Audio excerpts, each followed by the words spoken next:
ನಮಸ್ಕಾರ.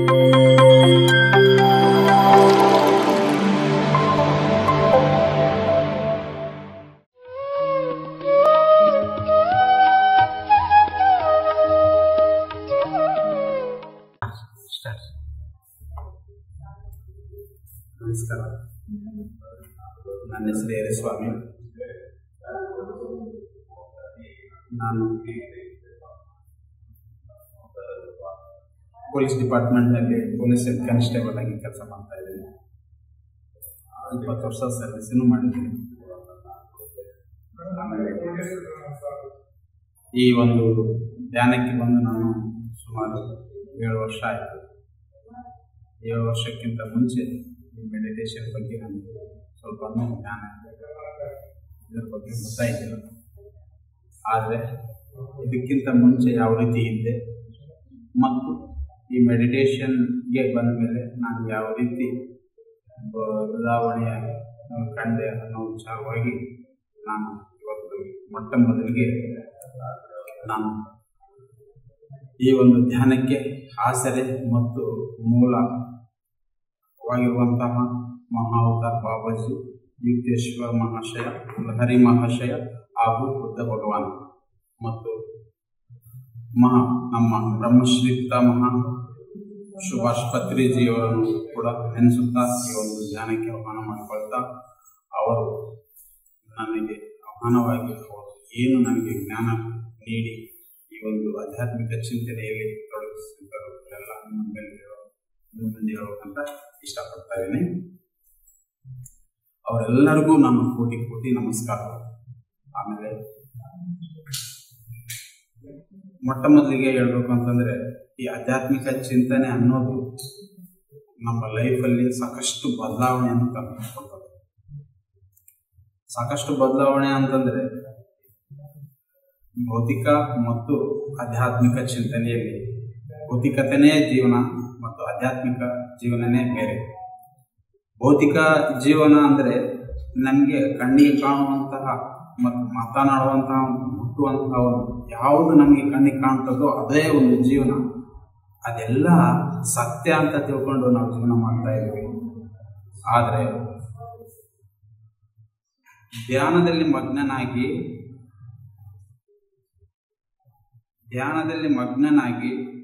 ಧ್ಯಾನ ಮಾಡ್ತಾ ನಾವು ಈ ಒಂದು ಆಧ್ಯಾತ್ಮಿಕ ಚಿಂತನೆ ಮಾಡಿದಾಗ ಗೊತ್ತಾಗುತ್ತೆ, ಇನ್ನೂ ಒಂದು ಪ್ರಪಂಚನೂ ಕೂಡ ಈ ಭೂಮಿ ಮೇಲೆ ಇದೆ.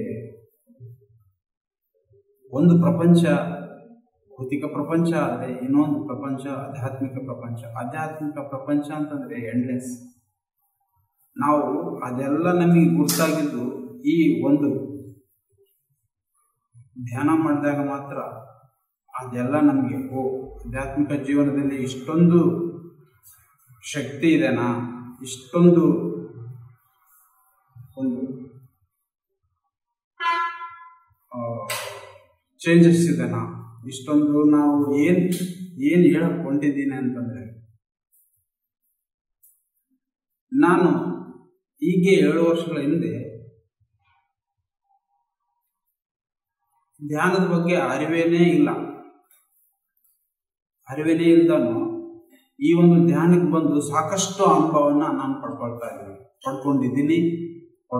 ಇದ್ದೀನಿ, ಮುಂದೆನೂ ಪಡ್ಕೊಳ್ತೀನಿ. ಒಂದು ಈ ಧ್ಯಾನದ ಈ ಧ್ಯಾನ ಅಂತಂದ್ರೇನೆ ಒಂದು ಅದ್ಭುತ. ಈ ಧ್ಯಾನ ಅಂತಂದ್ರೇನೆ ಒಂದು ಜ್ಞಾನ. ಈ ಧ್ಯಾನ ಅಂತಂದ್ರೇನೆ ಒಂದು ಸರ್ವಶ್ರೇಷ್ಠ ದಾರಿ. ಈ ಧ್ಯಾನ ಅಂತಂದ್ರೇನೆ ಒಬ್ಬ ಸಾಕಷ್ಟು ಗುರುಗಳ ಸಂಗಮ. ಈ ಧ್ಯಾನ ಅಂತಂದ್ರೇನೆ ನಾವು ಈ ಭೂಮಿಯಲ್ಲಿನೇ ಸ್ವರ್ಗ ಕಾಣುವಂತಹ ಸ್ಥಿತಿ. ಈ ಧ್ಯಾನ ಅಂತಂದ್ರೇನೆ ನಾವು ಈ ಧ್ಯಾನನ ಎಷ್ಟು ಪದಗಳಲ್ಲಿ ಹೊಂದಿಸಿ ಹೇಳಬೇಕಂತ ಒಂದು ಇದೇನಿಲ್ಲ.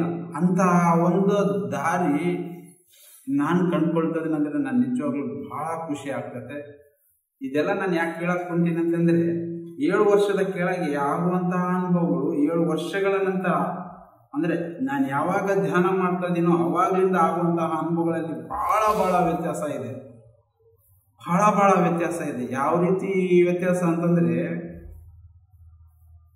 ನಾನು ಅಪಾಯಿಂಟ್ ಆಗಿ 20 ವರ್ಷ ಆಯಿತು. ಅಂದರೆ ಪೊಲೀಸ್ ಡಿಪಾರ್ಟ್ಮೆಂಟ್ನಲ್ಲಿ ಸುಮಾರು 20 ವರ್ಷಗಳಿಂದನೂ ಈ ಒಂದು ಪೊಲೀಸ್ ಡಿಪಾರ್ಟ್ಮೆಂಟ್ನಲ್ಲಿ ಕೆಲಸ ಮಾಡ್ತಾ ಇದ್ದೀನಿ. ಆದರೆ ಎಷ್ಟು ಕೆಲಸ ಮಾಡಿದ್ರೂ ಕೂಡ ತೃಪ್ತಿ ಇಲ್ಲದ ಜೀವನ. ಆಧ್ಯಾತ್ಮಿಕ ಚಿಂತನೆಯಲ್ಲಿ ನಮ್ಮದು ಮೂಲತಃ ಚಳಗುರ್ಕಿ. ನಾವು ಸಂಕ್ಷಿಪ್ತವಾಗಿ ನನ್ನ ಜೀವನದ ಒಂದು ಸನ್ನಿವೇಶಗಳನ್ನ ಹೇಳ್ಕೊಂತ ಬಂದು ಆಮೇಲೆ ಈ ಧ್ಯಾನದ ಬಗ್ಗೆ ಯಾವ ರೀತಿ ಒಳಗೂಡಿಸ್ಕೊಂಡೆ, ನಮಗೆ ಯಾವ ರೀತಿ ಜೀವನದ ಒಂದು ಅತ್ಯಮೂಲ್ಯ ಕ್ಷಣಗಳನ್ನ ಅನುಭವಿಸ್ತಾ ಇದ್ದೀನಿ ಅನ್ನೋದ್ರ ಬಗ್ಗೆ ನಾನು ಹೇಳ್ಬೇಕಂತಂದರೆ ಮೂಲತಃ ನನ್ನ ಊರ ಬಗ್ಗೆ ನಾನು ಫಸ್ಟ್ ಹೇಳ್ಬೇಕಾಗ್ತದೆ. ನನ್ನ ಊರು ಚಳಗುರ್ಕಿ. ಅಲ್ಲಿ ಸುಕ್ಷೇತ್ರ ಶ್ರೀ ಹಿರಿತಾತನವರ ಸನ್ನಿಧಿ. ಅಲ್ಲಿ ಸಾಕ್ಷಾತ್ ಭಗವಂತ ಶ್ರೀ ಹಿರಿತಾತ ನೆಲೆಸಿದಂತಹ ಊರು. ಆಮೇಲೆ ಅಲ್ಲಿನೇ ಜೀವ ಸಮಾಧಿಯಾದಂತಹ ಊರು.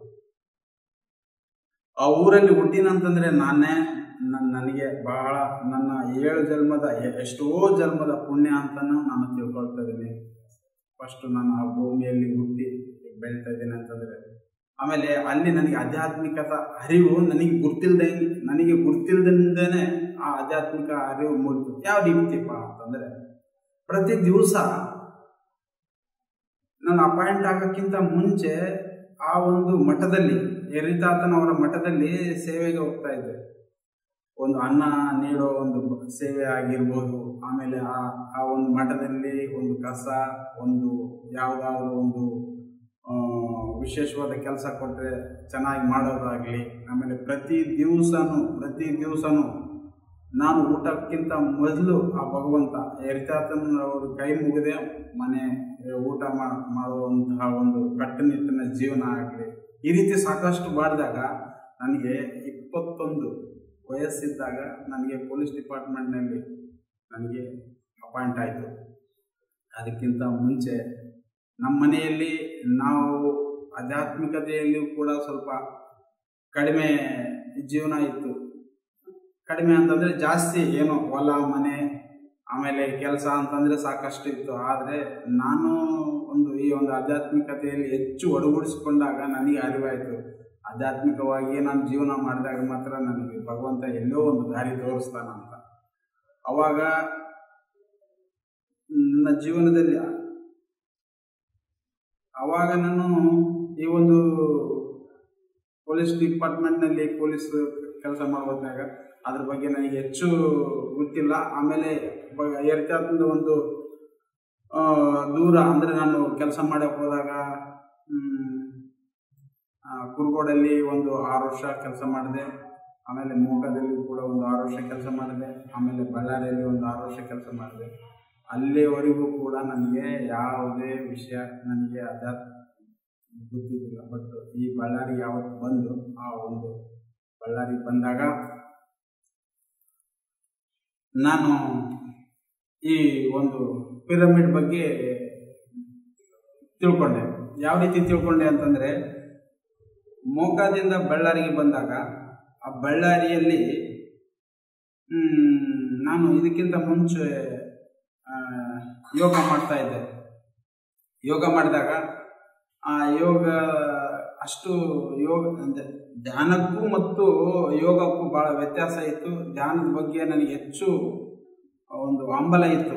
ಒಂದು ದಿವಸ ಇದೇ ರೀತಿ ಧ್ಯಾನ ಮಾಡಿ ಬರೋಣ, ಸದಾನಂದ ಯೋಗಿ ಪಿರಮಿಡ್ಗೆ ಹೋಗಿ ಧ್ಯಾನ ಮಾಡಿ ಬರೋಣ ಅಂದಾಗ ಬಳ್ಳಾರಿಗೆ ಬಂದು ನಾನು ಬಳ್ಳಾರಿಯಲ್ಲಿ ಅನ್ನಪೂರ್ಣಮ್ಮ ಅಂಬ ಒಂದು ಅವ್ರ ಮನೆ, ಅವರು ಕೂಡ ಮೆಡಿಟೇಟರು, ಗ್ರೇಟ್ ಮೆಡಿಟೇಟರು. ಅವರು ನಮಗೆ ಈ ಒಂದು ಧ್ಯಾನದ ಬಗ್ಗೆ ಜ್ಞಾನ ನೀಡಿದಂತಹ ಮಹಾತಾಯಿ. ಫಸ್ಟ್ ಅಮ್ಮನ್ನ ನೆನೆಸ್ಕೊಂಡು ಮುಂದೆ ಹೋಗೋಣ. ಅವರು ನನಗೆ ಈ ಧ್ಯಾನದ ಬಗ್ಗೆ ತಿಳಿಸಿದರು. ಯಾವ ರೀತಿ ತಿಳಿಸಿದ್ರು ಅಂದರೆ, ಸಂದರ್ಭ ಯಾವ ರೀತಿ ಉತ್ಪತ್ತಿ ಆಯಿತು ಅಂತಂದರೆ, ಅನ್ನಪೂರ್ಣಮ್ಮನ ಮಗಳು ಶಿಲ್ಪಾ ಅಂತ ನನ್ನ ಕ್ಲಾಸ್ಮೇಟು, ಡಿಗ್ರಿ ಕ್ಲಾಸ್ಮೇಟ್. ನಾನು ಪ್ರತಿ ದಿವಸ ಮೆಡಿಟೇಷನ್ ಬಗ್ಗೆ ನನಗೆ ಅಷ್ಟು ಇದಿದ್ದಿಲ್ಲ. ಆಮೇಲೆ ಒಂದು ದಿವಸ ಮೆಡಿಟೇಷನ್ ಮಾಡೋಣ, ಅದು ಹೆಂಗಿರ್ತತೆ ನೋಡೋಣ, ಸದಾನಂದ ಯೋಗಿ ಹೋಗೋಣ, ಅಲ್ಲಿ ಒಂದು ಪಿರಮಿಡ್ ಐತೆ, ಅಲ್ಲಿ ಕೂತ್ಕೊಂಡು ಧ್ಯಾನ ಮಾಡ್ತಾರಂತೆ, ಅಲ್ಲಿ ಫಸ್ಟ್ ನೋಡಿ ಬರೋಣ ಅಂತ ತಿಳ್ಕೊಂಡು ಹೋಗೋಣ ಅನ್ನೋವಂಥ ಸಂದರ್ಭದಲ್ಲಿ ಶಿಲ್ಪ ಅಂದರೆ ಅನ್ನಪೂರ್ಣಮ್ಮ ಮೇಡಮ್ ಅವ್ರ ಮಗಳು ಶಿಲ್ಪ ನನ್ನ ಕ್ಲಾಸ್ಮೇಟ್ ಎದುರಾದರು. ಅವಾಗ ನಾನು ಕೇಳಿದ್ರು, ಏನು ಇದೆ ಇಲ್ಲಿ ಅಂತಂದರೆ, ಇಲ್ಲೇನೆ ನನ್ನ ಮನೆ ಮಾಡಿರೋದು ಅಂತ ಹೇಳ್ತಾರೆ. ಹೌದು, ಈಗ ಸದ್ಯ ಎಲ್ಲಿ ಹೋಗ್ತಾ ಇದೆಯಾ ಅಂತ ಕೇಳಿದಾಗ, ಇಲ್ಲ ನಾನು ಮೆಡಿಟೇಷನ್ಗೋಸ್ಕರ ಸದಾನಂದ ಯೋಗಿ ಪಿರಮಿಡಲ್ಲಿ ಮೆಡಿಟೇಷನ್ ಮಾಡ್ತಾರಂತೆ, ಅಲ್ಲಿ ಆ ಮೆಡಿಟೇಷನ್ ಬಗ್ಗೆ ತಿಳ್ಕೊಳಕ್ಕೆ ಹೋಗ್ತಾ ಇದ್ದೀನಿ ಅಂತ ಅಂದಾಗ ಅವರೇನೆ, ಇಲ್ಲ ನಮ್ಮ ಮನೆಯಲ್ಲಿ ಪಕ್ಕದಲ್ಲೇ ಮೆಡಿಟೇಷನ್ ಅದಂದರೆ ಪಿರಮಿಡ್ ಇದೆ, ನೀನು ನಮ್ಮಮ್ಮರು ನಾವು ಎಲ್ಲರೂ ಮೆಡಿಟೇಟರೇ, ನಿನಗೆ ಏನು ಬೇಕು ಅದೆಲ್ಲ ಬೇಕು ಹೇಳಿ ಅಂತಂದಾಗ ಅವ್ರು ನನಗೆ ನಿಜವಾಗ್ಲೂ ಹೇಳಿದ್ರು ಮೆಡಿಟೇಷನ್ ಅಂದರೆ ಹೆಂಗಿರಬೇಕು. ಅವಾಗ ನಾನು ಅವತ್ತಿನಿಂದ ಹಿಡಿದು ಅವ್ರ ಮನೆಯಲ್ಲಿ ಕೂತ್ಕೊಂಡು ಮೆಡಿಟೇಷನ್ ಮಾಡೋಕ್ಕೆ ಬರೋದು. ಅವ್ರು ನಿಜವಾಗ್ಲೂ ನನಗೆ ಯಾವ ರೀತಿ ನನಗೆ ಸಹಕರಿಸಿದರು ಅಂತಂದರೆ, ನಾನು ಎಲ್ಲಿಗೋ ಹೋಗುವಂತಹ ಒಂದು ಇದು ಅವರು ನನ್ನ ಕರೆದು ಕುಂದಿರಿಸಿ ಮ್ಯೂಸಿಕ್ ಹಾಕಿ, ಆಮೇಲೆ ಮೆಡಿಟೇಷನ್ ಬಗ್ಗೆ ಬೇಸಿಕ್ಕಾಗಿ ಮೆಡಿಟೇಷನ್ ಯಾವ ರೀತಿ ಕುಂತರೆ ಯಾವ ರೀತಿ ಥಾಟ್ಲೆಸ್ಗೆ ಹೋಗ್ತೀವಿ, ಮೆಡಿಟೇಷನ್ ಅಂದರೆ ಏನು ಅಂತ ಬೇಸಿಕ್ ನಾಲೆಜ್ ಕೊಟ್ಟು ಕುಂದಿರಿಸಿದ್ರು. ಅವತ್ತಿನಿಂದ ನಾನು ಮೆಡಿಟೇಷನ್ ಸ್ಟಾರ್ಟ್ ಮಾಡಿದೆ. ನಾನು ಮೆಡಿಟೇಷನ್ ಅವತ್ತಿನಿಂದ ಸ್ಟಾರ್ಟ್ ಮಾಡಿದಾಗ ನಿಜವಾಗ್ಲೂ ಹೇಳ್ತೀನಿ, ನನಗೆ ಈ ಮೆಡಿಟೇಷನ್ ಇದ್ದರೆ ಏನೂ ಬೇಡಪ್ಪ ಅಂತ ಅವತ್ತಿನಿಂದ ನಾನು ತಿಳ್ಕೊಂಡೆ. ಅವತ್ತು ಬಹಳ ಸಂತೋಷ ಆಯಿತು. ಆಮೇಲೆ ಸಾಕಷ್ಟು ಮೆಡಿಟೇಷನ್ಗೆ ಕೂತ್ಕೊಳ್ಳೋಕೆ ಸ್ಟಾರ್ಟ್ ಮಾಡಿದೆ. ರಾತ್ರಿ ಬೆಳಗ್ಗೆ ಬೆಳಗ್ಗೆ ಸಮಯ ಸಿಕ್ಕಾಗೆಲ್ಲ ಮೆಡಿಟೇಷನ್ ಮಾಡ್ತಾಯಿದ್ದೆ, ಸಮಯ ಸಿಕ್ಕಾಗೆಲ್ಲ. ಅದ್ರ ಜೊತೆಗೆ ಅಂಪಣ್ಣ ಸಾರ್ ಅವ್ರ ಹತ್ರ ಒಂದು ಪಿರಮಿಡ್ ಅಂದರೆ ಸ್ಟಾಂಡಿಂಗ್ ಪಿರಮಿಡ್ ತೊಗೊಂಡು ನಮ್ಮ ಮನೆಯಲ್ಲಿ ಇಟ್ಕೊಂಡೆ. ಆ ಮನೆಯಲ್ಲಿ ಇಟ್ಕೊಂಡಾಗ ನನಗೆ ಯಾವಾಗ ಸಮಯ ಸಿಗ್ತತೆ ಕೂತ್ಕೊಳ್ತಿದ್ದೆ ಮೆಡಿಟೇಷನ್ಗೆ. ಯಾವ ಸಮಯ ಸಿಗ್ತತೆ ಅವಾಗೆಲ್ಲ ಸುಮ್ಮನೆ ಕುಂದಿರೋದೆ. ಆಮೇಲೆ ಒಳ್ಳೊಳ್ಳೆ ಮಾಸ್ಟರ್ಸ್ನ ಕಾಂಟ್ಯಾಕ್ಟ್ ಮಾಡಿದೆ. ಆಧ್ಯಾತ್ಮಿಕತೆ ಬಗ್ಗೆ ಬಹಳ ಚೆನ್ನಾಗಿ ಹೇಳಿದರು. ನನಗೆ ಡೌಟ್ಸ್ ಬಂದಿದ್ವಲ್ಲ, ಮೆಡಿಟೇಷನಲ್ಲಿ ಬರುವಂತಹ ಜ್ಞಾನವೆಲ್ಲ ಅವ್ರ ಹತ್ರ ಡಿಸ್ಕಸ್ ಮಾಡ್ತಾ ಇದ್ದೆ. ಮೆಡಿಟೇಷನ್ ಅಂದರೆ ಯಾವ ರೀತಿ ಕೂಡಬೇಕು, ಮೆಡಿಟೇಷನ್ ಯಾವ ರೀತಿ ಮಾಡಬೇಕು, ಮೆಡಿಟೇಷನ್ ಅಂದರೆ ಏನೇನು ಅಂತ ಅವ್ರ ಹತ್ರ ಡಿಸ್ಕಸ್ ಮಾಡಿದಾಗ ಸಾಕಷ್ಟು ಅನುಭವಗಳು ನಮಗೆ ಗೊತ್ತಾಗ್ಲಾರ್ದಂಗೆ ಕೆಲವೊಂದು ಅನುಭವಗಳು ಬರಕತ್ತಿದ್ವು. ಆಮೇಲೆ ಅದರ ಜೊತೆಯಲ್ಲಿ ನನಗೆ ನನ್ನ ಮೆಡಿಟೇಷನ್ ಗುರು ಅಂದರೆ ನನ್ನ ಮೆಡಿಟೇಷನ್ಗೆ ದಾರಿದೀಪವಾಗಿರುವಂತಹ ಅನ್ನಪೂರ್ಣಮ್ಮ ಮೇಡಮ್ ಅವರು ಒಂದು ದಿವಸ ನೀನು ಮೆಡಿಟೇಷನ್ ಅಂದೇ ಮಾಡೋದಲ್ಲ, ಮೆಡಿಟೇಷನ್ ಜೊತೆಗೆ ನೀನು ನಾನ್ ವೆಜ್ ಕೂಡ ತಿನ್ನಬಾರ್ದು ಅಂತ ನನಗೆ ಹೇಳಿದರು. ಆವಾಗ ಒಂದೇ ಒಂದು ಮಾತಿಗೂ ಅವ್ರು ಹೇಳಿದ ಒಂದೇ ಒಂದು ಮಾತಿಗೂ ಸರಿ ಆಯಿತು ಮೆಡಿಟೇಷನ್ ಅಂದರೆ ಯಾವ ರೀತಿ ನನಗೆ ಮೆಡಿಟೇಷನ್ ಅಂತಂದರೆ ಎಷ್ಟು ಇಷ್ಟ ಆಗಿತ್ತು ಅಂತಂದರೆ, ಆಯಿತು ಬಿಡ್ರಿ ನಾನ್ ವೆಜ್ ತಿನ್ನಲಿಲ್ಲ ಅಂತಂದರೆ ಏನು ನನಗೇನಂತೆ, ನಾನು ಮೆಡಿಟೇಷನ್ ಮಾಡಬೇಕು ಅಷ್ಟೇ ಅಂತ ನಾನೇನು ಮಾಡಿದೆ, ಆಯಿತು ಮೇಡಮ್ ನಾನು ಮೆಡಿಟೇಷನ್ ಮಾಡ್ತೀನಿ, ನಾನ್ ವೆಜ್ ತಿನ್ನಲ್ಲ. ಅದೇ ವಿಚಾರನ ನನ್ನ ಇಮಿಡಿಯೇಟ್ಲಿ ಹೋಗಿ ನಮ್ಮ ಮಿಸ್ಸಸ್ ಹತ್ರ, ನನ್ನ ಮಿಸ್ಸಸ್ ಹೆಸರು ಜ್ಯೋತಿ, ಆ ಮಿಸ್ಸಸ್ ಹತ್ರ ಹೋಗಿ ಹೇಳಿದೆ, ಹಿಂಗೀಗ ನಾನು ಮೆಡಿಟೇಷನ್ ಮಾಡ್ತಾ ಇದ್ದೀನಲ್ಲ, ಅನ್ನಪೂರ್ಣಮ್ಮ ಮೇಡಮ್ ಅವರು ಈ ಧ್ಯಾನ ಮಾಡಿದರೆ ಈ 100% ನಾನ್ ವೆಜ್ ಬಿಡಬೇಕಾಗ್ತದೆ, ಆಮೇಲೆ ಬಿಟ್ಟರೆ ನಿನಗೆ ಏನಾದರೂ ಇದರಿಂದ ಲಾಭ ಸಿಗೋದು. ಅವರು ಒಂದೇ ಒಂದು ಮಾತಿಗೆ ಒಪ್ಪಿಕೊಂಡು ಆಯ್ತು ಬಿಡ್ರಿ ನಿಮ್ಮ ನಾನ್ ವೆಜ್ ತಿನ್ನಲ್ಲ ಇಟ್ಸ್ ಓಕೆ ಅಂತ ಆ ಒಂದು ನಾನ್ ವೆಜ್ ಅವತ್ತಿನಿಂದ ನಮ್ಮ ಮನೆಯಲ್ಲಿ ನಾನ್ ವೆಜ್ ಇವತ್ತಿನವರೆಗೆ ಆಗಿ ಮಾಡಲ್ಲ. ಆದರೆ ನಮ್ಮ ಡಿಪಾರ್ಟ್ಮೆಂಟು ಪೊಲೀಸ್ ಡಿಪಾರ್ಟ್ಮೆಂಟ್ನಲ್ಲೆಲ್ಲ ನಮ್ಮ ಸ್ನೇಹಿತರ ಜೊತೆಗೆ ಪಾರ್ಟಿ ಮಾಡ್ತಾ ಇದ್ವಿ. ಪಾರ್ಟಿ ಮಾಡ್ಬೇಕಾದ್ರೆ ನಾನ್ ವೆಜ್ ಏನೇ ಇಂಪಾರ್ಟೆಂಟ್ ಅಲ್ಲ, ಅವ್ರ ಹತ್ರ ಇದೇನೋ ಮನೆಯಲ್ಲೇನೋ ಓಕೆ ಆಯಿತು. ಬಟ್ ಪೊಲೀಸ್ ಡಿಪಾರ್ಟ್ಮೆಂಟ್ನಲ್ಲಿ ಯಾವಾಗಾದ್ರೂ ಪಾರ್ಟಿ ಮಾಡೋ ಹೊತ್ನಾಗ ನಾವು ಪಾರ್ಟಿಗೆ ಹೋದಾಗ ಕಂಪಲ್ಸರಿ ನಾನ್ ವೆಜ್ ತಿನ್ನಲೇಬೇಕು ಅಂತ ಫೋರ್ಸ್ ಮಾಡ್ತಾ ಇದ್ವಿ. ಹೀಗೆ ಒನ್ ಡೇ ಒಂದು ಪಾರ್ಟಿ ಆಯಿತು. ಆ ಪಾರ್ಟಿ ಆದಾಗ ಎಲ್ಲರೂ ಕೂತ್ಕೊಂಡ್ರು, ನಾನು ಹೋಗಿದ್ದೆ. ಅಲ್ಲಿ ಕೇಳಿದ್ರು, ಅವರೆಲ್ಲ ತಿಂತಾಯಿದ್ರು. ನೀನು ಯಾಕೆ ತಿನ್ನಲ್ಲ? ಇಲ್ಲ ಸರ್, ನಾನು ಮೆಡಿಟೇಷನ್ ಮಾಡ್ತಾ ಇದ್ದೀನಿ, ನಾನು ನಾನ್ ವೆಜ್ ಬಿಟ್ಟಿದ್ದೀನಿ ಅಂತ.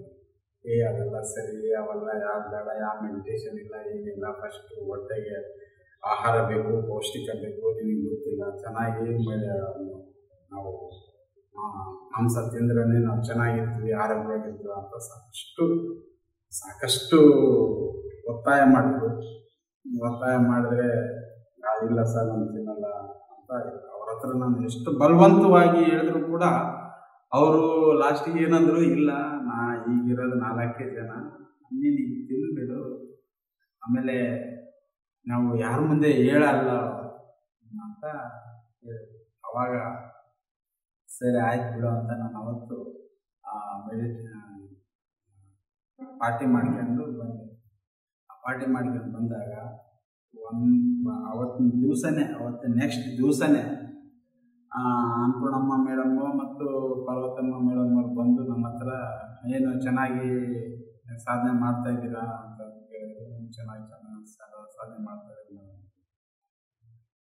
ಅಂತಂದಾಗ ಅವರು ಒಂದೇ ಮಾತು ಹೇಳಿದ್ರು, ನೀನೇನು ಮನೆಯಲ್ಲಿ ನಾನ್ ವೆಜ್ ತಿನ್ನಲ್ಲಂತೆ, ಹೊರಗಡೆ ಮಾತ್ರ ಪಾರ್ಟಿಯಲ್ಲಿ ನಿನಗೆ ನಾನ್ ವೆಜ್ ತಿಂತೀಯಂತೆ ಅಂತ ನನಗೆ ಗೊತ್ತಾಯಿತು ಅಂತ. ಆ ವಿಷಯ ಕೇಳಿ ನಿಜವಾಗ್ಲೂ ನನಗೆ ನನ್ನ ಫ್ರೆಂಡ್ಸು ನಾನು ಮಾತ್ರ ಆ ಒಂದು ಪಾರ್ಟಿಯಲ್ಲಿ ಇದ್ದೀವಿ, ಬಿಟ್ರೆ ಬೇರೆ ಯಾರಿಗೂ ಗೊತ್ತಿಲ್ಲ. ಆ ವಿಷಯ ಅನ್ನಪೂರ್ಣಮ್ಮ ಮೇಡಮ್ ಅವ್ರಿಗೆ ಹೆಂಗ್ ಗೊತ್ತಾಯ್ತೋ ಗೊತ್ತಿಲ್ಲ. ಅವ್ರು ಹೇಳಿದ ಮಾತಿಗೆ ಈ ಚಾಟಿ ತಗೊಂಡು ಹೊಡೆದಷ್ಟು ಫೀಲ್ ಆಯಿತು. ಏನಪ್ಪ ಇದು, ಒಂದು ಮೆಡಿಟೇಷನ್ ಅಂತಂದರೆ ಒಂದು ಶಕ್ತಿ, ಮೆಡಿಟೇಷನ್ ಅಂತಂದರೆ ಒಂದು ಅದ್ಭುತ, ಫೇರ್ನೆಸ್, ನಿಶ್ಚಲತೆ. ಅಂಥದ್ರಲ್ಲಿ ನಾನು ಈ ರೀತಿ ಮಾಡಕೊಂಡಿದ್ದೀನಲ್ಲಪ್ಪ ಅಂತ ಭಾಳ ಬೇಜಾರಾಯಿತು. ಆವತ್ತಿನಿಂದ ಬಿಟ್ಟ ಮೆಡಿಟೇಷನ್, ಆವತ್ತಿನಿಂದ ಬಿಟ್ಟ ಒಂದು ಮಾಂಸ ಇವತ್ತಿನವರೆಗೆ ಆಗಲೂ ನಾನು ಎಲ್ಲಿಯೂ ಒಂದು ಟಚ್ ಕೂಡ ಮಾಡೋಕ್ಕೆ ಹೋಗಿಲ್ಲ, ಅದರಲ್ಲಿ ಇದು ಮಾಡೋಕ್ಕೂ ಹೋಗಿಲ್ಲ. ನಾನು ಸಂಪೂರ್ಣವಾಗಿ ಸಸ್ಯಾಹಾರಿಯಾಗಿ ಜೀವನ ಮಾಡ್ತಾ ಇದ್ದೀನಿ. ಆ ಒಂದು ಮೆಡಿಟೇಷನ್ ಜೊತೆಗೆ ನಾನು ಸಸ್ಯಾಹಾರಿಯಾಗಿ ಜೀವನ ಮಾಡ್ತಾ ಇದ್ದೀನಲ್ಲ, ಅದಕ್ಕೋಸ್ಕರ ನನಗೆ ಈ ಒಂದು ಪ್ರಕೃತಿ ಪ್ರತಿಯೊಂದರಲ್ಲೂ ಕೂಡ ಸಹಕಾರ ಮಾಡ್ತಾ ಬಂತು ಅಂತಂದರೆ ಯಾವ ರೀತಿ ಸಹಕಾರ ಮಾಡ್ತು ಅಂತಂದರೆ, ನನಗೆ ಜಾಸ್ತಿ ಮೆಡಿಟೇಷನ್ ಮಾಡ್ತಾ ನನಗೆ ಸಾಕಷ್ಟು ಶಾಂತ ಸ್ಥಿತಿಯಿಂದ ಇರಬೇಕು ಅನ್ನಿಸ್ತಾ ಇತ್ತು. ಯಾರನ್ನ ಮಾತಾಡಬಾರ್ದು ಅಂತ ಅನ್ನಿಸ್ತಾ ಇತ್ತು. ಆಮೇಲೆ ಹೆಚ್ಚು ಈ ಆಧ್ಯಾತ್ಮಿಕತೆಯ ಬಗ್ಗೆ ತಿಳ್ಕೋಬೇಕು ಅನ್ನಿಸ್ತಾ ಇತ್ತು. ಆಮೇಲೆ ಯಾರಾದರೂ ಮೆಡಿಟೇಟರ್ ಬಂದರೆ ಸಾಕು, ಅದು ನಾನು ಬಂದು ನನ್ನ ಬಳಗ ಅವ್ರ ಹತ್ರ ನಾನು ಕೂತ್ಕೊಂಡು ಮಾತಾಡಬೇಕು ಅಂತ ಅನಿಸ್ತಾ ಇತ್ತಲ್ಲ. ಅವ್ರು ಕಂಡ್ರೆ ಸಾಕು ನಮ್ಮ ಕುಟುಂಬ ಅಂತ ನಾನು ಎಷ್ಟೋ ಸಲ ಭಾವಿಸ್ಕೊಂಡಿದ್ದೀನಿ. ಆಮೇಲೆ ಯಾರು ಜ್ಞಾನ ಕೊಡ್ತಾರಂತಂದರೆ ಅವ್ರ ಹತ್ರ ಸುಮ್ಮನೆ ಕೇಳಬೇಕು. ನನ್ನಲ್ಲಿರುವಂತಹ ಡೌಟ್ಸ್ಗಳನ್ನೆಲ್ಲ ಅವ್ರ ಹತ್ರ ತಿಳ್ಕೊಂಡು ಹೋಗಂತ ಸಾಕಷ್ಟು ನಾನು ಡೌಟ್ಸ್ನ ಕ್ಲಿಯರ್ ಮಾಡ್ಕೊಂಡಿದ್ದೀನಿ. ಆಮೇಲೆ ಜೊತೆಗೆ PMC ಚಾನಲ್ಲು ಮತ್ತು ಮೆಡಿಟೇಷನ್ ಮಾಡಿದಂತಹ ಚಾನಲ್ಗಳನ್ನ ನಾನು ಇಯರ್ಫೋನ್ ಹಾಕಿ ಕ್ಲಾಸ್ಗಳನ್ನ ಸಮಯ ಸಿಕ್ಕಾಗೆಲ್ಲ ಕ್ಲಾಸ್ಗಳನ್ನ ಕೇಳ್ತಾ ಇದ್ದೆ. ಅದರಲ್ಲಿ ಹೇಳುವಂತಹ ಪ್ರತಿಯೊಂದನ್ನು ಕೂಡ ನನ್ನ ಜೀವನದಲ್ಲಿ ಅಳವಡಿಸ್ಕೊಳ್ಳೋಕೆ ಪ್ರಯತ್ನ ಪಡ್ತಾ ಇದ್ದೆ. ಫಸ್ಟ್ ನಾನು ಈ ಯಾವ ರೀತಿ ಅಂತಂದರೆ, ಮೆಡಿಟೇಷನ್ ಮಾಡಿದರೆ ಒಂದು ಶಕ್ತಿ ಬರುತ್ತೆ. ಆದರೆ ಮೆಡಿಟೇಷನ್ ಮಾಡೋ ಜೊತೆಗೆ ನಮಗೆ ಸಿಗುವಂತಹ ಜ್ಞಾನವನ್ನು ನನ್ನ ಜೀವನದಲ್ಲಿ ಅಳವಡಿಸಿಕೊಂಡು ಅದರಿಂದ ಸಿಗುವಂತಹ ಸಾರವನ್ನು ನಾನು ಅನುಭವಿಸಿದಾಗ ಮಾತ್ರ ಮೆಡಿಟೇಷನ್ಗೆ ವ್ಯಾಲ್ಯೂ ಬರುತ್ತೆ. What is the mean value ಬರುತ್ತೆ? ಏನಪ್ಪ ಈ ರೀತಿ ಹೇಳ್ತಾ ಇದ್ದೇನೆ ಅಂತಂದರೆ, ನಾನು ಇದನ್ನೇ ಹೇಳೋದು. What is the meaning of meditation? Meditation ಅಂದರೆ ಏನು? ಮೆಡಿಟೇಷನ್ ಅಲ್ಲಿ ಸುಮ್ಮನೆ ಕಣ್ಣು ಮುಚ್ಕೊಂಡು ಕೂತ್ರೆ ಮೆಡಿಟೇಷನ್ ಆಗುತ್ತಾ? ಮೆಡಿಟೇಷನ್ ಕಣ್ಣು ಮುಚ್ಕೊಂಡು ಕೂತ್ರೆ ಆಗುವಂತಹ ಬದಲಾವಣೆ ಏನು ಅನ್ನೋದು ಗಮನಿಸಿದಾಗ ಮಾತ್ರ ನಮಗೆ ಜ್ಞಾನ ಬರುತ್ತೆ. ಏನು ಬದಲಾವಣೆ ಆಗುತ್ತೆ? ಮೆಡಿಟೇಷನ್ ಅಂತಂದ್ರೆ ಏನು? ಅವೆಲ್ಲ ನಾವು ಅಂದ್ಕೊಂಡು ಸೂಕ್ಷ್ಮವಾಗಿ ಗಮನಿಸ್ಕೋಬೇಕಾಗುತ್ತೆ. ಹೌದು, ಮೆಡಿಟೇಷನ್ ಅಂತಂದ್ರೆ ಏನು? ಶ್ವಾಸದ ಮೇಲೆ ಧ್ಯಾಸ, ಆಲೋಚನಾ ರಹಿತ ಸ್ಥಿತಿ. ಇಷ್ಟಾದ್ರೆ ಮೆಡಿಟೇಷನ್ ಆಯ್ತಾ? ಶ್ವಾಸದ ಮೇಲೆ ಧ್ಯಾಸ, ಆಲೋಚನಾ ರಹಿತ ಸ್ಥಿತಿ, ಇದು ವೇ ಆಫ್ ರೂಟ್. ಶ್ವಾಸದ ಮೇಲೆ ಧ್ಯಾಸ, ಆಲೋಚನಾ ರಹಿತ ಸ್ಥಿತಿಗೆ ಹೋದಾಗ ನಮ್ಮ ಮೈಂಡ್ ವಿಶ್ವಕ್ಕೆ ಕನೆಕ್ಟ್ ಆಗ್ತದೆ. ಆ ವಿಶ್ವಕ್ಕೆ ಕನೆಕ್ಟ್ ಆದಾಗ ಅಂದ್ರೆ ನಮ್ಮ ಬಾಡಿ ಆಲೋಚನಾ ರಹಿತ ಸ್ಥಿತಿಯಲ್ಲಿ ಇದ್ದಾಗ ಮಾತ್ರ ವಿಶ್ವಕ್ಕೆ ಕನೆಕ್ಟ್ ಆಗ್ತದೆ ಹೊರತು ನಾವು ಯಾವುದಾದ್ರೂ ಒಂದು ಆಲೋಚನೆ ಮಾಡಿದಾಗ ಮಾತ್ರ ನಮಗೆ ವಿಶ್ವಕ್ಕೆ ಕನೆಕ್ಟ್ ಆಗಲ್ಲ.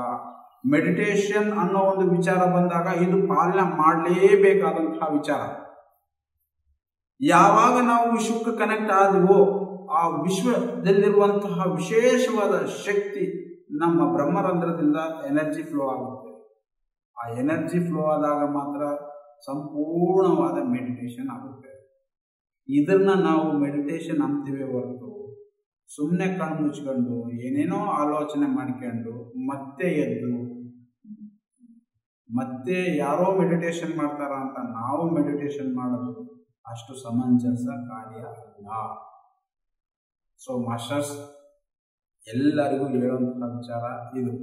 ನಾವು ವಿಶ್ವಶಕ್ತಿಯಲ್ಲಿರುವಂತಹ ವಿಶೇಷವಾದ ಎನರ್ಜಿ ನಮ್ಮ ದೇಹದಲ್ಲಿ ಪ್ರವೇಶಿಸಿದಾಗ ಮಾತ್ರ ನಮ್ಮಲ್ಲಿರುವಂತಹ ಕಳೆ, ರೋಗ, ಆಲೋಚನಾ ಸ್ಥಿತಿ ಎಲ್ಲ ಬದಲಾವಣೆ ಆಗುತ್ತೆ. ನಮ್ಮ ದೇಹದಲ್ಲಿರುವಂತಹ ಎಲ್ಲ ರೋಗಗಳು ಮಾಯ ಆಗ್ತವೆ. ನಮ್ಮ ಬಾಡಿ ಶಾಂತ ಸ್ಥಿತಿಗೆ ಬರ್ತದೆ. ಊಟ ಕಡಿಮೆ ಆಗುತ್ತೆ. ಆಮೇಲೆ ನಾವು ಯಾರ ಹತ್ರನೂ ಮಾತಾಡಬಾರ್ದು ಅಂತ ಒಂದು ಇದು ಬರುತ್ತೆ. ಯಾವುದಾದ್ರೂ ನಮಗೆ ಅಟ್ಲೀಸ್ಟ್ ನಮ್ಗೆ ಯಾರು ಮಾತಾಡಲ್ಲ ಅಂತ ನೋಡೋದು, ಮೆಡಿಟೇಷನ್ಗೆ ನಾವು ಸಾಕಾಯ್ತು ಅಂತಂದ್ರೆ ಯಾವುದಾದ್ರೂ ಒಂದು ಬುಕ್ ಕುತ್ಕೊಂಡು ಓದಬೇಕು ಅಂತ ಅನಿಸ್ತದೆ.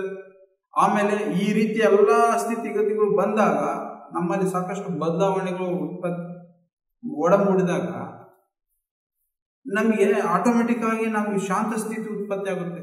ಇದೆಲ್ಲದನ್ನು ಮೆಡಿಟೇಷನ್ ಇಂದ ಮಾತ್ರ ಸಾಧ್ಯ ಆಗೋದು. ಅಂದ್ರೆ ನಮ್ಮ ಜೀವನದಲ್ಲಿ ಮೆಡಿಟೇಷನ್ ಸುಮ್ಮನೆ ಎಲ್ಲರೂ ಕುಂದಿರ್ತಾರ, ಎದ್ದೇಳ್ತಾರ, ನಾನು ಮೆಡಿಟೇಷನ್ ಮಾಡಿದೆ, ನಾನು 5 ವರ್ಷ ಆಯ್ತು ಮೆಡಿಟೇಷನ್ ಮಾಡಕ, ನಾನು 10 ವರ್ಷ ಆಯ್ತು ಮೆಡಿಟೇಷನ್ ಮಾಡಕ, ಸುಮ್ಮನೆ ಹಾಗೆ ಅಂದ್ಕೊಂಡು ಹೋಗ್ತದಾರ. ಬಟ್ ವಿಶ್ವಶಕ್ತಿಯಲ್ಲಿರುವಂತಹ ವಿಶೇಷವಾದ ಶಕ್ತಿ ನಮ್ಮ ದೇಹ ಸೇರಿದಾಗ ಮಾತ್ರ ನಿಜವಾದ ಮೆಡಿಟೇಷನ್ ಆಗೋದು ಅಂತ ಹೇಳಿ ಒಂದು.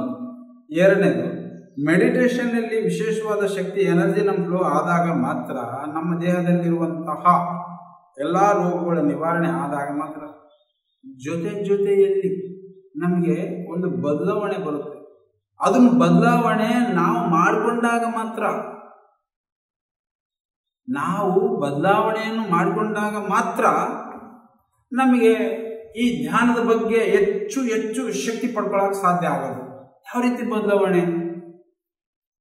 ಬದಲಾವಣೆ ಯಾವ ರೀತಿ ಮಾಡ್ಕೋಬೇಕು ಅಂತಂದ್ರೆ, ಹೆಚ್ಚು ಮೆಡಿಟೇಷನ್ ಮಾಡಿಕೊಂಡು ಧ್ಯಾನದಲ್ಲಿ ಆಗುವಂತಹ ಅನುಭವಗಳನ್ನ ನಮ್ಮ ಭೌತಿಕ ಜೀವನದಲ್ಲಿ ಅಳವಡಿಸ್ಕೊಂಡಾಗ ಮಾತ್ರ, ಭೌತಿಕ ಜೀವನದಲ್ಲಿ ಅಳವಡಿಸ್ಕೊಳ್ಬೇಕು. ನಾವು ಅದನ್ನ ಅನುಭವಿಸ್ಬೇಕು. ಉದಾಹರಣೆಗೆ ಹಿರಿಯರಿಗೆ ಗೌರವ ಕೊಡೋ ವಿಚಾರ ಆಗಲಿ, ತಂದೆ ತಾಯಿಗಳನ್ನ ಎಂಥ ಸಂದರ್ಭದಲ್ಲಿ ಬಂದರೂ ಕೂಡ ಅವ್ರನ್ನ ಒಂದು ಪ್ರೀತಿ ವಿಶ್ವಾಸದಿಂದ ಕಾಣೋ ವಿಚಾರ ಆಗಲಿ, ಹೆಣ್ಮಕ್ಳನ್ನ ಗೌರವಿಸೋ ವಿಚಾರ ಆಗಲಿ, ಒಂದು ಪಶು ಪಕ್ಷಿಗಳನ್ನ ಪ್ರೀತಿಸೋ ವಿಚಾರ ಆಗಲಿ, ಆಮೇಲೆ ಒಂದು ಸಮಾಜದಲ್ಲಿ ಆಗುವಂಥ ವಿಷಯಗಳ ಕಡೆ ನಾವು ಯಾವುದಕ್ಕೂ ಗಮನ ಕೊಡಬೇಕು, ಯಾವುದಕ್ಕೂ ಗಮನ ಕೊಡಬಾರ್ದು ಅನ್ನೋ ವಿಚಾರವಾಗಲಿ, ಆಮೇಲೆ ನಮ್ಮ ಹಿಂಸೆ ಅಂದರೆ ಒಂದು ದೈಹಿಕವಾಗಿ ಆಗಿರ್ಬೋದು, ಭೌತಿಕ ಶರೀರದಿಂದ ಆಗಿರ್ಬೋದು, ಆಮೇಲೆ ಮಾನಸಿಕವಾಗಿ ಆಗಿರ್ಬೋದು, ಯಾವ ರೀತಿಯಿಂದ ಆದರೂ ಕೂಡ ಇನ್ನೊಬ್ಬ ವ್ಯಕ್ತಿಗಳಿಗೆ ನಾವು ಹಿಂಸೆ ಕೊಡಬಾರ್ದು ಅನ್ನೋ ಒಂದು ವಿಚಾರ ಕೂಡ ನಾವು ಹೆಚ್ಚು ಮೆಡಿಟೇಷನಿಂದ ನಮಗೆ ಗೊತ್ತಾಗುತ್ತೆ. ಸೊ ಮಾಸ್ಟರ್ಸ್, ಇವೆಲ್ಲವೂ ಗುರ್ತಾದಾಗ ಮಾತ್ರ ನಮ್ಮ ಈ ಮೆಡಿಟೇಷನ್ಗೆ ಬೆಲೆ ಬರೋದೇ ಹೊರತು ಸುಮ್ಮನೆ ನಾವು ಮೆಡಿಟೇಷನ್ ಮಾಡ್ತೀವಿ, ನಾವೆಲ್ಲವೂ ನಾವು ಜ್ಞಾನ ಪಡ್ಕೊಳ್ತಾ ಇದೀವಿ, ನಾವೆಲ್ಲವೂ ಇದು ಮಾಡ್ತಾ ಇದೀವಿ ಅಂತ ಅನ್ಕೊಳ್ತಿದಾರೆ ಅಷ್ಟೇ. ಬಟ್ ಇವು ಎಲ್ಲವೂ ನಮ್ಮ ಜೀವನದಲ್ಲಿ ಅಳವಡಿಸ್ಕೊಳ್ತಾ ಪ್ರತಿದಿನನೂ ನಾವು ಸ್ಟೆಪ್ ಬೈ ಸ್ಟೆಪ್ ಏರಿದಾಗ ಮಾತ್ರ ಮೆಡಿಟೇಷನ್ ಮಾಡಿದ್ರೆ ನಮಗೆ ಒಂದು ಜ್ಞಾನ ಬರುತ್ತೆ. ಈ ರೀತಿ ನಾನು ಜ್ಞಾನ ತಗೊಳ್ತಾ ಹೋಗ್ತಾ ಇದ್ದೀನಿ. ನಾನು ನಿಜವಾಗ್ಲೂ ಹೇಳ್ತಾ ಇದ್ದೀನಿ, ಪ್ರಾಮಾಣಿಕವಾಗಿ ಮೆಡಿಟೇಷನ್ ಮಾಡಿದಾಗ ನಾವು ಪ್ರತಿ ಕ್ಷಣನೂ ನಾನು ಸರಿಯೇ ಇದ್ದೀನಾ, ನಾನು ಮಾತಾಡುವಂತಹ ಮಾತು ಸರಿ ಇದೆನಾ, ಅವರಿಗೆ ನಾನು ಮಾತಾಡುವಂತಹ ಮಾತು ಯಾವ ರೀತಿ ತಪ್ಪು, ಯಾವುದು ಸರಿ, ಇದರಿಂದ ಅವರಿಗೆ ಎಷ್ಟು ಬಾಧೆ ಆಯಿತು, ನಾನು ಮಾತಾಡುವಂತಹ ಮಾತು ಎಷ್ಟು ಸಮಂಜಸ ಅಂತ ನಾವು ಯಾವತ್ತೂ ಸೂಕ್ಷ್ಮವಾಗಿ ಅಬ್ಸರ್ವ್ ಮಾಡ್ತೀವೋ ಆವಾಗ ಮಾತ್ರ ನಮಗೆ ಈ ಒಂದು ಮೆಡಿಟೇಷನ್ ಮಾಡಿದ್ರೆ ನಮಗೆ ಅರಿವಾಗುತ್ತೆ ಅಂತ ನಾನು ತಿಳ್ಕೊಂಡೆ ಯಾವುದು ಮೆಡಿಟೇಷನ್ ಮಾಡೋದ್ರಿಂದ. ಆಮೇಲೆ ಪತ್ರಿಜಿಯವರು ಸಾಕಷ್ಟು ಎಷ್ಟೋ ಒಂದು ಕ್ಲಾಸ್ಗಳನ್ನ ಕೇಳ್ತಾ ಹೇಳ್ತಾ ಇದ್ರು, ಈ ಧ್ಯಾನ ಅಂತಂದ್ರೆ ಅಕ್ಷಯ ಪಾತ್ರೆ, ನಿಮ್ಗೆ ಏನು ಮಾತಾಡ್ಕೊಂಡ್ರೆ ಏನು ಅನ್ಕೊಂಡ್ರೆ ಅದು ನಿಮಗೆ ನೀಡುತ್ತೆ ಅಂತ. ಯಾವ ರೀತಿ ನೀಡುತ್ತೆ ಈ ಮೆಡಿಟೇಷನ್ ಮಾಡಿದ್ರೆ ಅಕ್ಷಯ ಪಾತ್ರೆನಾ, ಅದು ಹೆಂಗೆ ನೀಡುತ್ತೆ ಅಂತ ನಾನು ಸಾಕಷ್ಟು ಸಲ ಆಲೋಚನೆ ಮಾಡ್ತಾ ಇದ್ದೆ. ಆಲೋಚನೆ ಮಾಡಿ ಮೆಡಿಟೇಷನ್ ನಿಜವಾಗ್ಲೂ ಅದ್ರ ಬಗ್ಗೆ ನಾನು ಸೂಕ್ಷ್ಮವಾಗಿ ಅಬ್ಸರ್ವ್ ಮಾಡಿದಾಗ ಅವರು ಹೇಳಿದ ಒಂದೊಂದು ಮಾತು ಕೂಡ ಎಷ್ಟು ಸತ್ಯ ಗೊತ್ತಾ. ಎಷ್ಟು ಸತ್ಯ ಅಂತಂದ್ರೆ ನೋಡ್ರಿ, ನೀವು ಆರಾಮವಾಗಿ ಕಣ್ಣು ಮುಚ್ಕೊಂಡು ಕುಂತ್ಕೊಂಡ್ರೆ ಸಾಕು, ಒಂದು ಮೆಡಿಟೇಷನ್ ಅನ್ನೋದು ಆಗ್ತದೆ. ಇಷ್ಟು ಕಲ್ತ್ರೆ ಸಾಕು, ಆರಾಮಾಗಿ ಕಣ್ಣು ಮುಚ್ಕೊಂಡು ಶ್ವಾಸದ ಮೇಲೆ ಧ್ಯಾಸ ತಗೊಂಡು ಆಲೋಚನಾ ರಹಿತ ಸ್ಥಿತಿಗೆ ಹೋದ್ರೆ ಸಾಕು.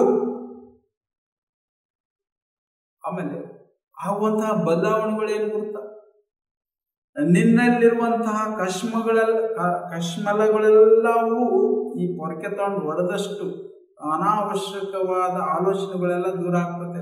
ನಮ್ಮ ಜೀವನಕ್ಕೆ ಏನ್ ಬೇಕು ಆ ಆಲೋಚನೆಗಳು ಮಾತ್ರ ನಮ್ಮಲ್ಲಿ ಉಳಿತಾವ. ಇದು ಪ್ರತಿ ದಿವಸ ಮನೆನ ಯಾವ ರೀತಿ ಗೂಡಿಸ್ತಾರೋ, ಕಸ ತಗೊಂಡು ಯಾವ ರೀತಿ ಗೂಡಿಸಿ ಸ್ವಚ್ಛ ಮಾಡ್ತಾರೋ ಅದೇ ರೀತಿ ನಾವು ಪ್ರತಿ ದಿವಸನೂ ಕೂಡ ಮೆಡಿಟೇಷನ್ ಮಾಡಿ ನಮ್ಮಲ್ಲಿರುವಂತಹ ಕಶ್ಮಲ ಆಲೋಚನೆಗಳನ್ನು ತೊಳೆದಾಗ ಮಾತ್ರ ನಮಗೆ ಯಾವ ಆಲೋಚನೆಗಳು ಬೇಕು ಅವು ಗಟ್ಟಿಯಾಗಿ ನಿಂತಿರ್ತಾವ. ಅದು ಮೆಡಿಟೇಷನ್ ಇಂದ ಮಾತ್ರ ಸಾಧ್ಯ ಆಗೋದು. ಮೆಡಿಟೇಷನ್ ಅಂತಂದ್ರೆ ವಿಶ್ವಶಕ್ತಿ ನಮ್ಮ ಬ್ರಹ್ಮರಂಧ್ರದಿಂದ ಓಪನ್ ಆಗಿ ನಮ್ಮ ಬ್ರಹ್ಮರಂಧ್ರದಿಂದ ನಮ್ಮ ದೇಹನ ಸೇರ್ಬೇಕು. ಅಜೆ ಮೆಡಿಟೇಷನ್ ಅದು ಮರೆಯಂಗಿಲ್ಲ ಫಸ್ಟ್. ಆಮೇಲೆ ಇದೆಲ್ಲ ಆದ್ಮೇಲೆ ಪ್ರತಿ ಒಂದು ಆಮೇಲೆ ನನಗೆ ಇನ್ನೊಂದು ಅನುಭವ ಆಗಿರೋ ವಿಚಾರ ಏನು ಅಂತಂದ್ರೆ, ಮೆಡಿಟೇಷನ್ ಮಾಡ್ತಾ ಮಾಡ್ತಾ ಮಾಡ್ತಾ ಯೂನಿವರ್ಸಲ್ ಮಾಸ್ಟರ್ಸ್ ನಮ್ಮ ಹಿಂದೆ ಇದಾರ ಅನ್ನೋಕೆ ಸ್ಟಾರ್ಟ್ ಮಾಡ್ತದೆ, ಅನ್ನೋಕೆ ನಮಗೆ ಗುರ್ತಾಗ್ತದೆ. ಆಮೇಲೆ ನಾನು ಸ್ವತಃ ಅನುಭವಿಸಿದ್ದು ವಿಚಾರ ಏನು ಅಂತಂದ್ರೆ, ಯೂನಿವರ್ಸಲ್ ಮಾಸ್ಟರ್ಸ್ನ ಏನಾದ್ರೂ ಕೇಳಿದ್ರೆ ಯಾವುದೇ ನಿಷ್ಕಲ್ಮಶವಿಲ್ಲದೆ ಅದನ್ನ ನಮಗೆ ನೆರವೇರಿಸ್ತಾರ ಅನ್ನೋಕೆ ನಾನು ಈ ಮೆಡಿಟೇಷನ್ ಮಾಡೋದ್ರಿಂದ, ಅಂದ್ರೆ ಅವ್ರನ್ನ ಯಾರನ್ನ ಯೂನಿವರ್ಸಲ್ ಮಾಸ್ಟರ್ಸ್ಗಳನ್ನ ಕೇಳೋದ್ರಿಂದ ನಾನು ಎಷ್ಟೋ ವಿಷಯಗಳನ್ನ, ಆಮೇಲೆ ಎಷ್ಟೋ ಸಂದರ್ಭಗಳನ್ನ, ಎಷ್ಟೋ ನೆಗೆಟಿವ್ಸ್ನ ಎಲ್ಲವನ್ನ ಖಾಲಿ ಮಾಡ್ಕೊಂಡಿದ್ದೀನಿ. ಆಮೇಲೆ ನಾನು ಯಾವ ರೀತಿ ಕಾಲ್ ಮಾಡ್ಕೊಂಡೆ ಅಂತಂದರೆ, ಯಾವುದೋ ಒಂದು ಪ್ರವಾಸಕ್ಕೆ ಹೋಗ್ಬೇಕಾದ್ರೆ 5 ನಿಮಿಷ ಮೆಡಿಟೇಷನ್ ಮಾಡಿ ಮನೆ ಬಿಡಬೇಕು ಅನ್ನೋ ಒಂದು ಸಂಪ್ರದಾಯ ಮಾಡ್ತೇನೆ. 5 ನಿಮಿಷ ಮೆಡಿಟೇಷನಲ್ಲಿ ನಾನು ಯೂನಿವರ್ಸಲ್ ಮಾಸ್ಟರ್ಸನ್ನು ಕರೆಕಳಿಸಿ, ಭಗವಂತ ಯೂನಿವರ್ಸಲ್ ಮಾಸ್ಟರ್ಸ್, ನಾವು ಇಂಥ ಒಂದು ಮೆಡಿಟೇಷನ್ ಅಂದರೆ ಮೀನ್ಸ್ ಇಂಥವು ಪ್ರವಾಸ ಹೋಗ್ತಾ ಇದ್ದೀವಿ, ಹೋಗ್ಬೇಕಾದ್ರೆ ಯಾವುದೇ ಅಡ್ಡಿ ಆತಂಕಗಳಿಲ್ಲದೆ ನಮ್ಮ ಕುಟುಂಬನ ಯಾವುದೇ ರೀತಿಯಿಂದ ಅನಾಹುತಕ್ಕೆ ಒಳಗಾಗದೆ ಯಾವ ರೀತಿ ಸುರಕ್ಷಿತವಾಗಿ ಹೋಗಿವೋ ಅದೇ ರೀತಿ ಸುರಕ್ಷಿತವಾಗಿ ಈ ಮನೆಗೆ ತಂದು ಬಿಡೋ ಜವಾಬ್ದಾರಿ ನಿಮ್ಮದು ಅಂತ ನಾವು ಯೂನಿವರ್ಸಲ್ ಮಾಸ್ಟರ್ಸ್ನ ಕೇಳ್ಕೊಂಡಾಗ ಮಾತ್ರ ಅವರು ನಮ್ಮನ್ನು ಈ ಒಂದೊಂದು ಕ್ಷಣನೂ ಕಾಪಾಡ್ತಾರಂತ ಎಷ್ಟೋ ಸಲ ತಿಳ್ಕೊಂಡಿದ್ದೇವೆ ಮಾಸ್ಟರ್ಸ್. ಆಮೇಲೆ ಏನೋ ಒಂದು ನನಗೆ ಈ ಮೆಡಿಟೇಷನಿಗೆ ಬಂದಾಗಲಿದ್ದ ನಾನು ಸಾಕಷ್ಟು ಸಾರಿ ನಾನು ಅಂದ್ಕೊಂಡಿದ್ವಲ್ಲ ಆಗಿದ್ದಾವೆ, ಅಂದ್ಕೊಂಡಿದ್ವಲ್ಲ ನಮಗೆ ಗುರ್ತಾಗ್ದಂಗೆ ಬರುವಂತಹ ಕಷ್ಟಗಳು, ಇಂಥ ಕಷ್ಟಗಳು ಬರ್ತಾವ ಅಂತ ಗೆಸ್ ಮಾಡಲಾರ್ದಂಗ ಐಸ್ ಕರಗುವ ರೀತಿಯಲ್ಲಿ ಎಷ್ಟೋ ಕಷ್ಟಗಳು ನಿವಾರಣೆ ಆಗಿದ್ದಾವೆ. ಆಮೇಲೆ ಉದಾಹರಣೆಗೆ ಹೇಳ್ಬೇಕು ಅಂತಂದ್ರೆ, ನಮ್ಮ ತಂದೆಗಾಗಿರ್ಬೋದು, ನಮ್ಮ ತಾಯಿಗಾಗಿರ್ಬೋದು, ನಮ್ಮ ಮಕ್ಕಳಿಗಾಗಿರ್ಬೋದು, ನಮ್ಮ ಒಂದು ಕುಟುಂಬಕ್ಕಾಗಿರ್ಬೋದು, ಈ ಮೆಡಿಟೇಷನ್ ಮಾಡ್ತಾ ಮಾಡ್ತಾ ಇರಲಿಕ್ಕೆ ಇವತ್ತು ಯಾವುದೇ ಆರೋಗ್ಯ ಸಮಸ್ಯೆನೂ ಕೂಡ ಇಲ್ಲ, ಯಾವುದೇ ಆರೋಗ್ಯ ಸಮಸ್ಯೆನೂ ಕೂಡ ಇಲ್ಲ. ಅದು ನಾನು ಪ್ರಾಮಾಣಿಕವಾಗಿ ಹೇಳ್ತೀನಿ. ಈ ರೀತಿಯಾಗಿ ನಾನು ಸಾಕಷ್ಟು ಅನುಭವಗಳಾಗಿದ್ದಾವೆ. ಆಮೇಲೆ ನಮ್ಮ ಡಿಪಾರ್ಟ್ಮೆಂಟ್ನಲ್ಲಿ ಯಾವುದಾದ್ರೂ ಒಂದು ಸ್ಥಿತಿಗೆ ಹೋದಾಗ ಅಲ್ಲಿ ಏನೋ ಒಂದು ಘಟನೆ ನಡೆಯುವತ್ನಲ್ಲಿ ಯೂನಿವರ್ಸಲ್ ಮಾಸ್ಟರ್ಸ್ನ ನಾನು ಕೇಳ್ಕೊಂಡಾಗ ಅದು ನನಗೆ ಸುಲಲಿತವಾಗಿ ನನಗೆ ಬೇಕಾದಂಗ ಆ ವಾತಾವರಣ ನಿರ್ಮಾಣ ಆಗೋದು. ಇವೆಲ್ಲವೂ ಮೆಡಿಟೇಷನ್ನಲ್ಲಿ ನಾನು ಕಂಡುಕೊಂಡಿದ್ದೀನಿ. ಆಮೇಲೆ ಒಂದು ನಮ್ಮ ತಂದೆಯವ್ರನ್ನ ಇದ್ರ ಜೊತೆಗೆ ನಾನು ಮೆಡಿಟೇಷನ್ ಮಾಡೋದಲ್ಲ, ನಮ್ಮ ತಂದೆಯವ್ರನ್ನೂ ಮೆಡಿಟೇಷನ್ಗೆ ನಾನು ಇದು ಮಾಡಿದ್ದೀನಿ. ಆಮೇಲೆ ನಮ್ಮ ತಾಯಿಯವ್ರನ್ನ, ನನ್ನ ಮಿಸಸ್, ನಮ್ಮ ಮಕ್ಕಳೆಲ್ಲರೂ ಕೂಡ, ನಮ್ಮ ಕುಟುಂಬದಲ್ಲಿ ಕೂಡ ನಾನು ಎಲ್ಲರನ್ನೂ ಮೆಡಿಟೇಷನ್ಗೆ ಇನ್ವಾಲ್ವ್ ಮಾಡಿ, ಯಾರು ನಾನ್ ವೆಜ್ ತಿನ್ನಲ್ಲ. ನನ್ನ ಕುಟುಂಬ ಪ್ರತಿಯೊಬ್ಬ ಸದಸ್ಯನೂ ಕೂಡ ನಾನ್ ವೆಜ್, ನಾನು ಯಾವತ್ತು ಮೆಡಿಟೇಷನ್ ಮಾಡ್ತಾರೋ ಅವತ್ತಿನಿಂದಲೂ ಕೂಡ ನಾವು ನಾನ್ ವೆಜ್ ತಿನ್ನಲ್ಲ. ಇದು ಆಮೇಲೆ ಜೊತೆಗೆ ಇಷ್ಟೆಲ್ಲವೂ ಮೆಡಿಟೇಷನ್ ಮಾಡೋದ್ರಿಂದ ನನ್ನ ಜೀವನದಲ್ಲಿ ಸಾಕಷ್ಟು ಬದಲಾವಣೆ ಆಗಿದ್ದಾವೆ. ಆಮೇಲೆ ನನ್ನ ಪೊಲೀಸ್ ಡಿಪಾರ್ಟ್ಮೆಂಟ್ನಲ್ಲಿ ಸಾಕಷ್ಟು ಜನರಿಗೆ ಕೂಡ ನಾನು ಮೆಡಿಟೇಷನ್ ಬರ್ರಿ ಅಂತ ಅವರಿಗೂ ಹೇಳಿದ್ದೀನಿ. ಆಮೇಲೆ ಒಳ್ಳೊಳ್ಳೆ ಕ್ಲಾಸ್ಗಳನ್ನ ಮೀನ್ಸ್ ಇಲ್ಲಿ ನಮ್ಮ ಅಮ್ಮ ಶಕ್ತಿ ಪಿರಮಿಡಲ್ಲಿ ಆಗಿರ್ಬೋದು, ಸದಾನಂದ ಯೋಗಿ ಪಿರಮಿಡಲ್ಲಿ ಆಗಿರ್ಬೋದು, ಆಮೇಲೆ ಸಂಗನಕಲ್ ಗ್ರಾಮದಲ್ಲಿ ಆಗಿರ್ಬೋದು, ಸಾಕಷ್ಟು ಈ ಒಂದು ನಮ್ಮ ಮಾಸ್ಟರ್ಗಳ ಹತ್ರ ನಾನು ಸತ್ಸಂಗನೂ ಮಾಡಿದ್ದೀನಿ. ಅವ್ರ ಹತ್ರನೂ ನಾವು ಸಾಕಷ್ಟು ಜ್ಞಾನನೂ ಪಡ್ಕೊಳ್ತೀನಿ. ನಾನು ಅವ್ರ ಹತ್ರನೂ ನಾನು ಹೇಳ್ತಾನೂ ಕೂಡ ನನ್ನಲ್ಲಿರುವಂಥ ಬದಲಾವಣೆಗಳನ್ನ ಮಾಡ್ಕೊಳ್ತಾ ಸಾಕಷ್ಟು ಬದಲಾವಣೆಯೂ ಆಗಿದ್ದೀವಿ. ಸೊ ಮಾಸ್ಟರ್ಸ್ ಮೆಡಿಟೇಷನ್ ಮಾಡೋದ್ರಿಂದ ಇನ್ನೂ ಹೆಚ್ಚು ಜ್ಞಾನನೂ ಪಡ್ಕೊಂಡಿದ್ದೀನಿ ಅಂತ ಹೇಳ್ತಾ ಈ ಒಂದು ಕಾರ್ಯಕ್ರಮವನ್ನು ಜೊತೆಗೆ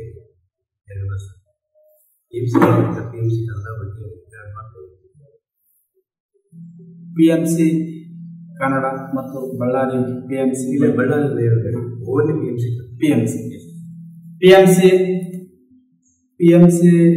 ಬಂದಾಗಲಿದ್ದ PMC ಕನ್ನಡ ಮಾಡಿದ್ದಾರೆ. ಅವಲ್ಲೇನಾಯ್ತಂದ್ರೆ ಜೂಮ್ ಕ್ಲಾಸ್ ಮಾಡಂತಾರೆ. ಇದು ಈ PMC PMCಗೆ ಡಿಫ್ರೆಂಟ್. ಅದು ಇದಕ್ಕೆ ಸಮ ಇಲ್ಲ. ಹೆಸರು ಮಾತ್ರ ಅವ್ರು ಇಟ್ಕೊಂಡು ಜೂಮ್ ಕ್ಲಾಸ್ ಮಾಡ್ತಾರೆ. That is not media, only zoom. ಅದಕ್ಕೆ PMC ಕನ್ನಡ ಬಗ್ಗೆ ಮಾಡ್ತಾರೆ. PMC ಕನ್ನಡ ಚಾನೆಲ್ನಲ್ಲಿ ಸಾಕಷ್ಟು ಆಧ್ಯಾತ್ಮಿಕ ಚಿಂತನೆ, ಆಧ್ಯಾತ್ಮಿಕ ಚಿಂತಕರು, ಆಮೇಲೆ ಒಳ್ಳೆ ಯೋಗಿಗಳು, ಋಷಿಮುನಿಗಳು ಹಾಗೂ ಆಧ್ಯಾತ್ಮಿಕ ಚಿಂತಕರು, ಆಮೇಲೆ ಸಾಕಷ್ಟು ಈ ಒಂದು ಧ್ಯಾನದ ಬಗ್ಗೆ ಜ್ಞಾನ ನೀಡುವಂತಹ ಸಾಕಷ್ಟು ಜನ ಈ ಒಂದು PMC ಕನ್ನಡದಲ್ಲಿ ಚಾನಲ್ನಲ್ಲಿ ಬರ್ತಾರೆ. ಅವರ ಒಂದು ಹೇಳ್ತಾ ಇದ್ದರೆ ಅವರು ಪ್ರತಿ ಅಂದರೆ ಯಾವುದೇ ಒಬ್ಬ ಯೋಗಿ ಈ PMC ಚಾನಲ್ನಲ್ಲಿ ಯಾವುದಾದ್ರೂ ಒಂದು ಸಬ್ಜೆಕ್ಟ್ ನಾವು ಹೇಳಿದಾಗ ಆ ಸಬ್ಜೆಕ್ಟ್ ಬಗ್ಗೆ ಆಳವಾಗಿ ತಿಳ್ಕೊಳ್ಳೋಕೆ ನಮಗೆ ಸಹಕಾರಿಯಾಗ್ತದೆ PMC ಚಾನಲ್. ಆಮೇಲೆ ನಮಗೆ ಗುರುತಿರಲಾರದಂತಹ ಒಂದು ಸನ್ನಿವೇಶಗಳು ಅವ್ರು ಹೇಳ್ತಾ ಹೇಳ್ತಾ ಹೇಳ್ತಾ ಹೇಳ್ತಾ ಎಷ್ಟೋ ಪ್ರಶ್ನೆಗಳಿಗೆ ಉತ್ತರ ಸಿಗುತ್ತದೆ. ಆ ಉತ್ತರ ಈ PMC ಚಾನಲ್ ಕನ್ನಡದಿಂದ ನಮಗೆ ಗೊತ್ತಾಗ್ತಾ ಇದೆ. ಆಮೇಲೆ PMC ಚಾನಲ್ ನೋಡೋದ್ರಿಂದ ನಮ್ಮ ಮನೆ ಆಧ್ಯಾತ್ಮಿಕವಾಗಿ ಒಡಗೂಡ್ತಾ ಇದೆ. ನಾವು ಇವಾಗ ನಮ್ಮಲ್ಲಿ ಮನೆ ಹತ್ರ ಬಂದು ಯಾವ್ದಾವುದೋ ಸಿನಿಮಾ ಯಾವ್ದಾವುದೋ ಹಾಡುಗಳು ಅವು ಇವು ಹಾಕ್ಯಂಬಕ್ಕಿಂತ ನಾವು PMC ಚಾನಲ್ ನಾವು ಆದರೆ ಯಾವಾಗಲೂ ಸುಮ್ಮನೆ ಆ PMC ಚಾನಲ್ ಓಪನ್ ಮಾಡಿ ಇಟ್ಬಿಟ್ರೆ ಸಾಕು. ಆಧ್ಯಾತ್ಮಿಕವಾಗಿ ಹೇಳುವಂತಹ ಒಂದು ಮಾತುಗಳು ನಮ್ಮ ಮನೆಯಲ್ಲಿ ವೈಬ್ರೇಷನ್ ಆಗ್ತದೆ. ವೈಬ್ರೇಷನ್ ಆದಾಗ ಅಲ್ಲಿರುವಂತಹ ಒಂದು ವಾತಾವರಣನೇ ಆಧ್ಯಾತ್ಮಿಕವಾಗಿ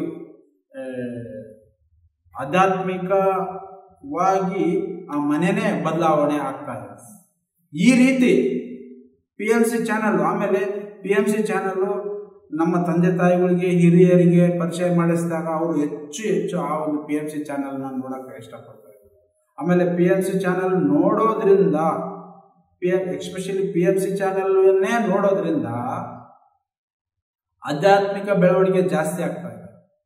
ಆಮೇಲೆ ಎಲ್ಲವೂ ನೋಡ್ಬೋದು, ಎಲ್ಲವೂ ಆಧ್ಯಾತ್ಮಿಕ ಬೆಳವಣಿಗೆ ಆಗ್ತದೆ ಅಂತಂದರೆ ನಮಗೆ ಒಂದು ಬಾಳೆ ಹಣ್ಣನ್ನು ಸುಲಿದು ಬಾಯಾಗ ನೀಡಿದಾಗ ಆಗುವಂತಹ ಅನುಭವ ಈ ಆಧ್ಯಾತ್ಮಿಕ ಅಂದರೆ ಈ PMC ಚಾನಲಲ್ಲಿ ನಮಗೆ ಸಿಕ್ಕತ್ತೆ ಅಂತ ನಾನು ಖಂಡಿತವಾಗಿ ಹೇಳ್ತೀನಿ. PMC ಚಾನಲ್ ಅಂತಂದರೆ ಆಧ್ಯಾತ್ಮಿಕ ಚಿಂತನೆ ಅಂತಂದರೆ PMC ಚಾನಲ್.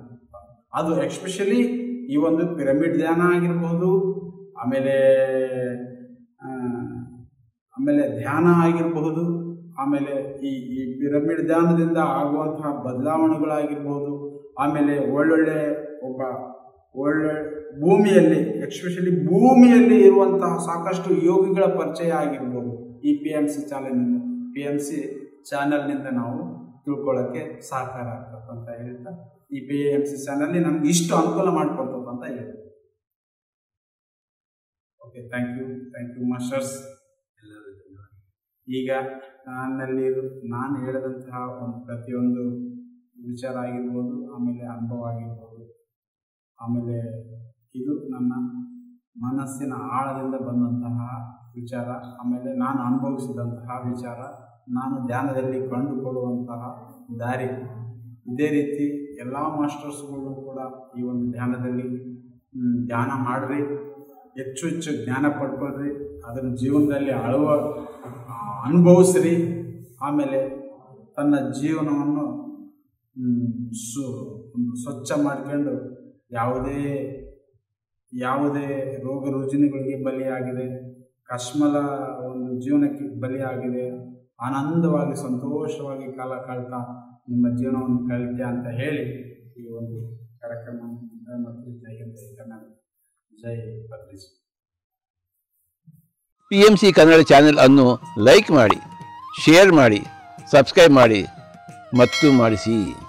ಎಲ್ಲರಿಗೂ ಧನ್ಯವಾದಗಳು.